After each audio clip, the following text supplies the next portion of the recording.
صلی اللہ علیہ وآلہ وسلم، صلی اللہ علیہ وآلہ وسلم، مولاي صل وسلم دائما ابدا۔ اعوذ باللہ من الشیطان الرجیم، بسم اللہ الرحمن الرحیم۔ پناہ مانگتا ہوں اللہ کی شیطان مردود سے۔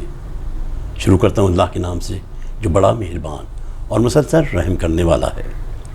قائم ٹی وی کراچی سے آپ کا میزبان اقبال حیدر ندیم پروگرام عظمت صحابہ کے ساتھ حاضر خدمت ہے اور سلام عرض کرتا ہے۔ آج اس سلسلے کا دوسرا پروگرام پیش کیا جا رہا ہے۔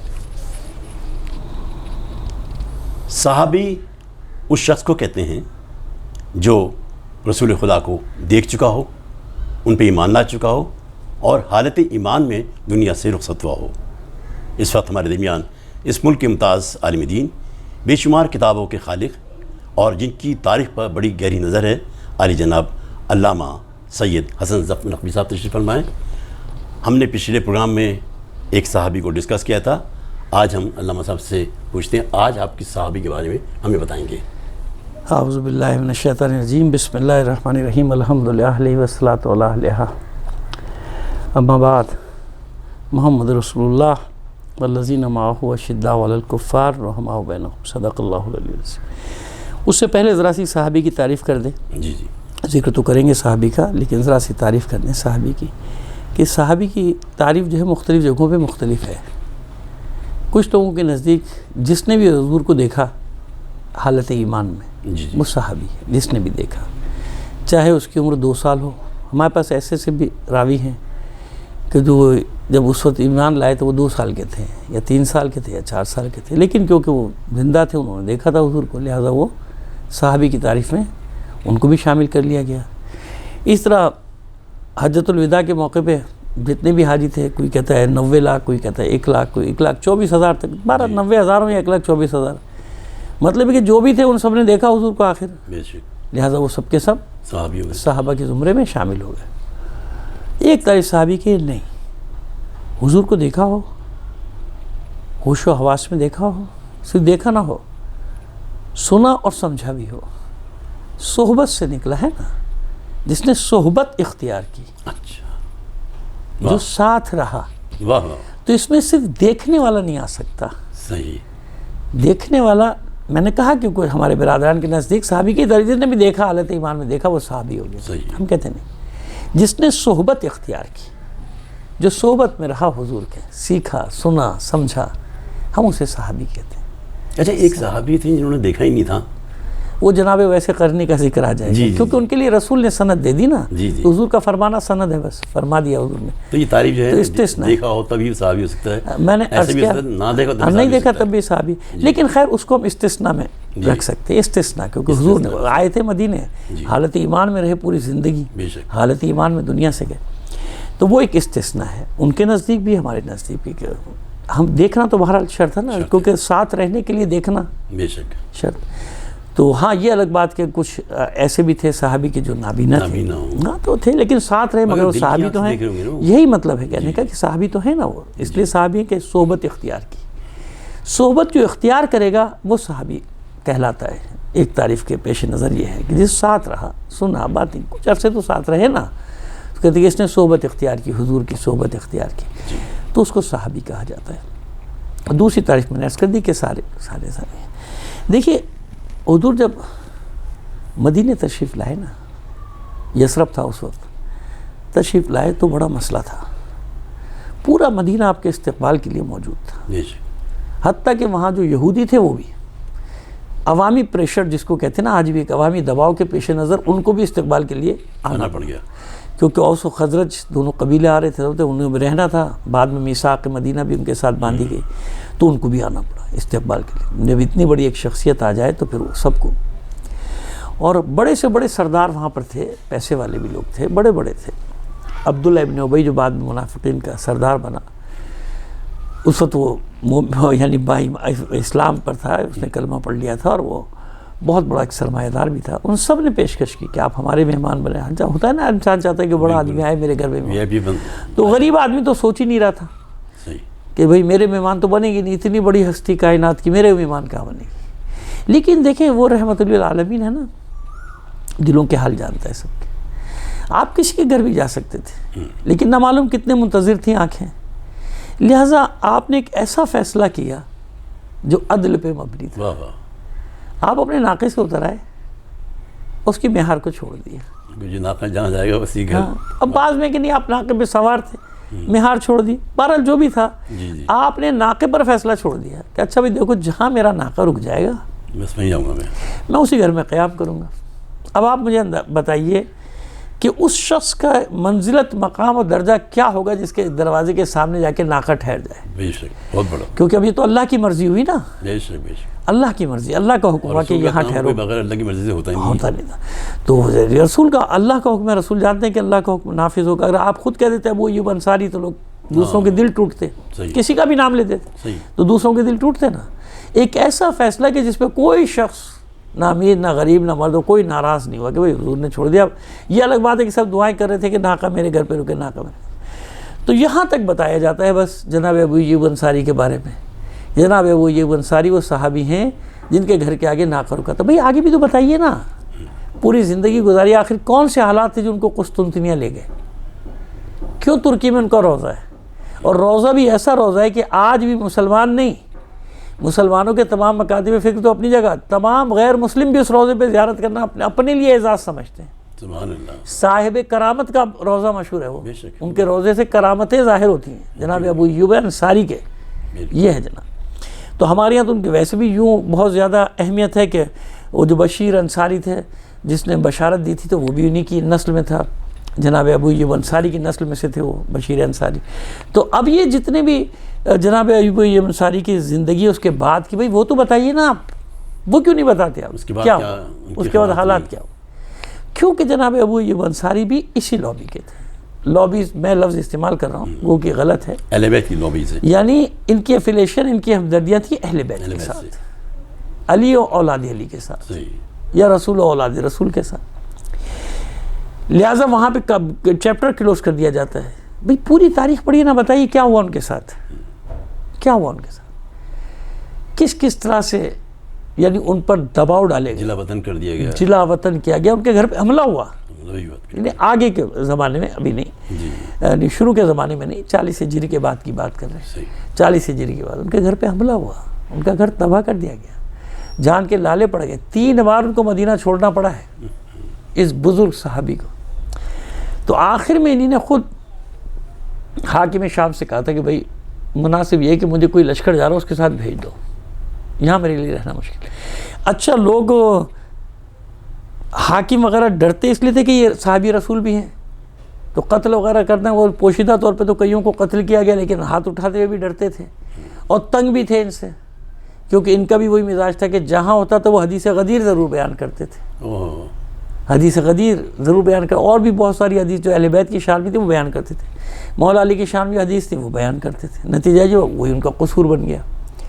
تو وہ پھر اس لشکر کے ساتھ چلے گئے مدینہ چھوڑ کے حسرت سے. 3 بار ان کا گھر لوٹا گیا ہے. اس کے بعد میں سکت نہیں تھی بڑھاپے میں کچھ. اچھا وہاں کے لوگ تھے وہ کچھ بھی نہیں، اس پر تو ابھی ہم بتائیں گے جب عبداللہ ابن حنظلہ کا ذکر آئے گا کہ کیا کیا وہاں کے لوگوں کے ساتھ، کیا کیا گیا تھا، سلوک کیا کیا جاتا تھا، کس طرح سے صحابہ کرام کو گرفتار کر کے درے مارے جاتے تھے. جناب عبداللہ ابن مسعود کتنے مشہور صحابی ہیں، نہیں بتاتے، حالانکہ لکھا ہوا ہے کتابوں میں، سب کی کتابوں میں لکھا ہوا ہے. اب جمعے کے خطبات میں جیسے آپ دوسرے فتنہ گری کی باتیں کرتے ہیں، بھائی یہ بھی تو بتایا کرو، کیوں نہیں بتاتے لوگ کہ جناب عبداللہ ابن مسعود کی پسلیاں کس نے توڑی تھی، کس نے ان پہ تشدد کیا تھا، کس نے ان کو مارا تھا، کس نے ان کے شانے پہ غلامی کی مہر لگائی تھی. صحابی تھے. تو ہم یہی تو عرض کر رہے ہیں، ذکر ہی نہیں کیا جاتا. بتائیے نا ان کو کہ ان کا جرم کیا تھا. جناب بلال حبشی کیوں چھوڑ کے چلے گئے تھے مدینہ، کیا ہوا تھا، کیوں ان کو اس عہدے سے ہٹا دیا گیا تھا. ان کو اذان دینے کے لیے مؤذن منع کرتے تھے، وہ چلے گئے تھے نا، پھر بیچارے چلے گئے تھے مدینہ چھوڑ کے. تو جناب بلال تو چھوڑ کے چلے گئے کیونکہ یہ جس کی بھی ہمدردیاں ادھر تھیں، وہ کوئی بھی ہو، جناب عمار ہو، جناب مقداد ہو، جو بھی ہوں، جناب ابو ذر غفاری ہوں، ہمارے ان سب کے ساتھ سلوک بڑا عجیب و غریب کیا جاتا تھا. اسی لیے ان کی پوری ڈیٹیل نہیں بتائی جاتی لوگوں کو. بھائی پوری ڈیٹیل بتا دیجئے نا آپ کہ جناب ابو ایوب انصاری کیوں گئے بڑھاپے میں، اور وہاں پھر ان کا بیماری اور مرض کے عالم میں انتقال ہوا. پردیس میں وہیں ان کا روضہ بن گیا. وہ شہید نہیں ہوئے تھے جنگ میں, وہ تو گئے, یعنی لڑ ہی نہیں سکتے تھے اس عمر کے اس حصے میں, کہتے ہیں لڑ ہی نہیں سکتے تھے. بیچارے کا کیا ہوا وہاں پہ حال, اس بیماری کے عالم میں انتقال ہو گیا, ان کا انتقال ہو گیا. بہت ہی برے حالات میں انتقال ہوا, بہت ہی عجیب و غریب حالات تھے ان کے جس میں ان کا حالات بھی انتقال خراب ہو ہوا. گئے, مالی حالات بھی بہت زیادہ. اب ان کی تفصیل نہیں بتائی جاتی. تفصیل بتائیے نا, کس کا دور حکومت تھا جب ان کے گھر پہ حملہ ہوا؟ ہم بتاتے ہیں تو آپ کو پریشانی ہو جاتی ہے, لیکن جو آپ نے اپنی کتابوں میں لکھا بھائی وہ تو بتا دیجئے لوگوں کو, آپ خود بتا دیجئے, یا پھر ان ساری کتابوں کو آپ آگ لگا دیجئے. بقول آپ کہتے ہیں جس کتاب میں بھی ایسا لکھا ہو صحابہ کے خلاف اس کو آگ لگا دو. تو میں تو خود کہہ رہا ہوں, آپ کی تو ایک بھی کتاب نہیں بچے گی پھر. سب میں یہ واقعات درج ہیں. کیسے آپ پیچھا چھڑائیں گے ان واقعات سے؟ اور بتاتے بھی نہیں. جب بتاتے نہیں تو لکھا ہوا کیوں ہے؟ بتانے کے لیے ہم بتاتے ہیں لوگوں کو, ہم لوگوں کو جواب بھی دیتے ہیں نا بھائی, ہمیں کوئی پریشانی تو ہم بتاتے ہیں نا کہ آپ صحابہ کو نہیں مانتے, ہم تو مانتے ہیں, بتاتے ہیں بھائی, ہم تو فضائل پڑھتے ہیں. اب مجالس پڑھتے ہیں, اہل سنت برادران بڑی تعداد میں آ رہے تھے, انہیں خود ہی نہیں معلوم تھا کہ اتنے کئی انصاری برادری تھی ایک جگہ پوری کی پوری آتی تھی کہ بھئی کوئی تو ہمارے جد بزرگوار کا ذکر کر رہا ہے پورا. تو اس کے بعد انہوں میں شوق پیدا ہوا کہ اب ہم جایا کریں گے, ترکی جایا کریں گے اپنے جد کے قبر کی زیارت کے لیے, وہاں فاتحہ خانے کے لیے دعا کے لیے جایا کریں گے. میں نے بتایا, کہتے ہیں ہمارے والے تو بتاتی نہیں. میں نے کہا وجہ ہے نا, اگر یہ پوری تاریخ بتائیں گے ان کے تو پھنس جاتے ہیں, کہ پتہ چلا کس نے کیا کیا تھا, کس نے کیا کیا, سارا معلوم ہو جاتا ہے. مشکل ہے. جیسے ابھی ذکر آیا تھا نا, واقع ہرہ کیا ہے؟ جی ہاں بھئی چھوٹی سی چھوٹی تاریخ اسلام بھی جس نے لکھی ہے نا, اس نے بھی واقع ہرہ تو لکھا ہے نا. یہ تو نہیں کہ مولانا حسن ظفر بیان کر رہا ہے, ایسا تو نہیں ہے کہ شیعہ ہے اس لیے بیان کر رہا ہے, ایسا تو نہیں ہے نا. جس کی 12 جلدوں میں تاریخ ہے اس نے بھی لکھا, جس کے 20 جلدوں میں تاریخ لکھی اس نے بھی لکھا, جس نے ایک جلد میں تاریخ اسلام لکھی تاریخ الخلفاء علامہ سیوطی, اس نے بھی لکھا واقع ہرہ. واقع ہرہ کیا ہے؟ ہرہ تو ایک جگہ کا نام ہے مدینے کے باہر. اب تو مدینے کے اندر آ گیا, سارا سمٹ گیا, جگہیں بتائی نہیں جاتی لوگوں کو, لیکن موجود ہے وہ جگہ ہرہ جہاں پہ یہ واقع تھوڑا سا باہر تھا. جدید دور میں پھیل گیا نا مدینہ. یزید کے دور میں ہوا تھا یہ واقعہ؟ نہیں, ہاں یزید کے دور میں نا واقع ہرہ. اب واقع ہرہ جو ہوا, اب یہ مورخ لکھ رہا ہے, میں مورخ کو پڑھ کے بتا رہا ہوں آپ کو. 1200 سے 1700 صحابہ کو وہ کہتا ہے کہ قتل عام ہوا ہے مدینے میں. بھائی ہم نے ایک سے سوال کیا تھا ایک چینل پہ بیٹھ کے کہ پہلے ایک فیصلہ کرو, فرض کرو آپ کے اس میں کوئی کہتا ہے, یقیناً ہر جگہ ہر طبقے کے لوگ ہیں, آپ کے یہاں بھی ایسے جو برا بلا کہتے ہیں. اہل بیت کو کیا, حضرت علی کو بھی معاذ اللہ برا بلا کہتے ہیں, یزید کو یزید رضی اللہ تعالیٰ عنہ کہتے ہیں, امیر المومنین کہتے ہیں. ہاں وہ کہنے پہلے بھی تھے ایسے بدبخت لوگ تھے, اب زیادہ کھل گیا. اب تو میں نے کہا جب آپ کے ہیں تو وہ ہمارے یہاں بھی ہیں. آپ جب یہ باتیں کرو گے, سب جگہ ایسے ہو, ایک طبقہ ہوتا ہے سب جگہ شدت پسند کا, وہ جواب دے رہا ہوتا ہے. ہم سب کے ذمہ دار تھوڑی ہیں کوئی. جیسے آپ جب آپ کو کہا جائے آپ کہتے ہیں وہ ہم نہیں کہتے, تو ہم نہیں کہتے تو ہم بھی تو کہہ رہے ہیں ہم نہیں کہتے. آپ ہماری بات تو مان نہیں رہے, آپ اپنی بات سنائے جا رہے ہیں. جب ہم کہہ رہے ہیں کہ بھائی یہ کہتے ہیں آپ لوگ, تو آپ کہتے ہیں نہیں ہم نہیں کہتے, فلاں گروہ کہتے, تو ہم تو مان رہے ہیں آپ کی بات, تو آپ بھی تو ہماری بات مانا کیجیے. جب ہم کہہ رہے ہیں کہ بھائی ہم نہیں کہہ رہے, ہوں گے کچھ لوگ کہتے ہوں گے, اور جیسے آپ کے یہاں کچھ لوگ جن کے لیے آپ بری ذمہ ہو جاتے ہیں کہ جی ہم نہیں کہہ رہے, فلاں کہہ رہے ہیں. ہمارے تو مراجع نے فتوے تک دیے ہوئے ہیں سارے ملک. عبداللہ ابن حنظلہ غسیل الملائکہ, حنظلہ غسیل الملائکہ کو کون نہیں جانتا ہے؟ جنگ احد کے وہ شہید جن کو ملائکہ نے غسل دیا, وہ ایک الگ قصہ ہے. تو ان کے بیٹے صحابی ہوئے کہ نہیں ہوئے؟ کیونکہ احد میں شہید ہوئے تھے, تو یقیناً عبداللہ بیٹے تو موجود ہیں نا. بالکل. تو ہر تعریف کے مطابق وہ صحابی رسول ہیں عبداللہ ابن حنظلہ غسیل الملائکہ. واقع کربلا کے بعد پورے عالم اسلام میں بے چینی پھیل چکی تھی.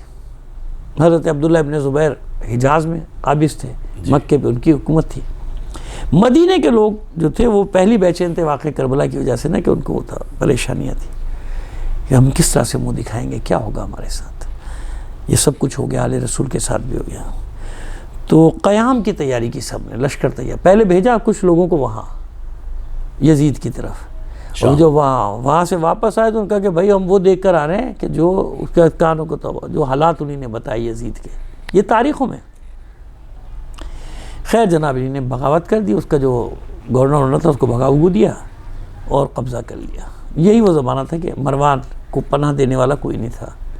یہ اپنی خواتین سمیت بھاگا تھا, اور آپ کے باغ میں امام زین العابدین اسلام مدینہ سے نکل کے جو باہر آپ کا باغیچے میں گھر تھا وہاں منتقل ہو گئے تھے. آپ نے اس میں حصہ نہیں لیا تھا, تو وہ وہاں پہنچ گیا تھا, آپ نے اس کو پناہ دی. واقع کربلا کے اتنے بڑے ذمہ دار کو آپ نے پناہ دی، اس کی بیویوں کو، بچوں کو، بہنوں کو، بیٹیوں کو پناہ دی۔ مدینے کے لوگوں نے چڑھائی کی کہ آپ کے دشمن کو ہمارے والے کی ذکر نہیں، اس وقت میرے گھر میں ہے، اس کی ناموس میرے گھر میں ہے۔ دنیا کو یہ فرق معلوم ہونے چاہیے کہ اہل بیت کیا ہیں، کتنی بڑی بات ہے کہ اور ان کے مقابلے پر آنے والے کیا ہیں۔ اپنے گھر کو گزرتے ہوئے دیکھا، سب سے بڑا ذمہ داروں میں سے ایک ذمہ دار مروان ابن حکم ہے نا، اور آپ اس کو بھی پناہ دینا، اس کے جو مدینے والے چلے گئے، جانتے تھے کہ سیدھے سجاد ہمارے حوالے نہیں کریں گے، حسین کا بیٹا ہے ہمارے حوالے نہیں کرے گا، پناہ دی اپنے گھر میں۔ لیکن یہ سب باتیں نہیں بتائی جاتی، لوگ بتاؤ نا بھی لوگوں کو کیا ہوا تھا تاریخ میں، کیسے ہوا۔ تو عبداللہ ابن حنظلہ غسیل الملائکہ کے ساتھ اور بھی صحابہ ہیں جن کے نام ہیں۔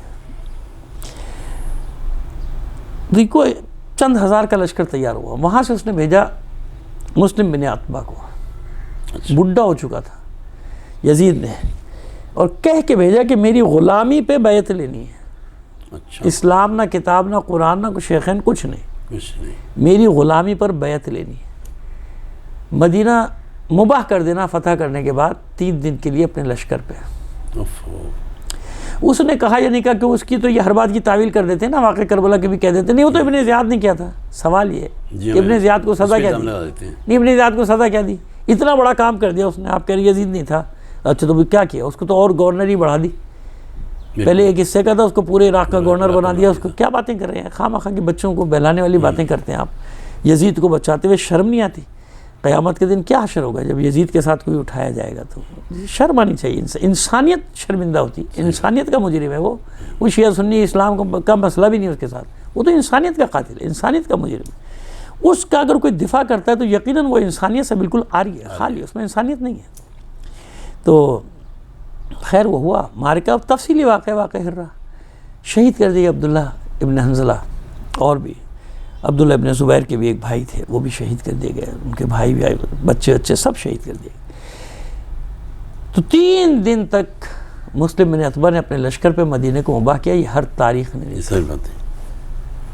اور مباح کرنے کے بعد کہتے ہیں کہ مورخ لکھتا ہے کہ 9000 خواتین کی بے حرمتی کی گئی۔ میں بڑے احترام کے لفظ استعمال کر رہا ہوں، مورخ نے معلوم کیا کیا لکھا ہے، ان کے ہمارے نہیں لکھا ہے سب، میں پھر بھی احترام کے قائل ہوں، اور میں صرف یہ لفظ استعمال کر رہا ہوں کہ خلاصہ یہ ہے اس پوری داستان کا کہ 9000 خواتین کی، مدینے کی خواتین کی جو صحابہ کی یا بیٹیاں ہیں یا پوتیاں نواسیاں ہیں، ان کے گھر والی ہیں، ان کی بے حرمتی کی گئی۔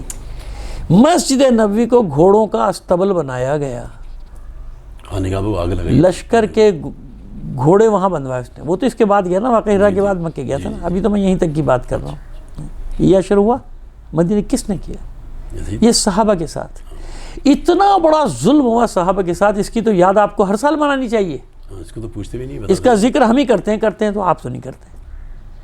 اتنا بڑا ظلم ہو، صحابہ کا قتل عام ہو، صحابہ کو زخمی کیا جائے، صحابہ کو درے مار کے، کسی کو 100 درے، کسی کو 200، کسی کو 300 درے مار کے ان سے یزید کی غلامی پر بیعت لی جائے۔ مہر غلامی یہاں پہ ثبت کر دی جاتی تھی شانوں پہ، اور جناب عبداللہ ابن مسعود کے ساتھ یہی ہوا رضی اللہ تعالیٰ عنہ کے ساتھ۔ اچھا آج بھی قبریں ہیں جنت البقیع میں؟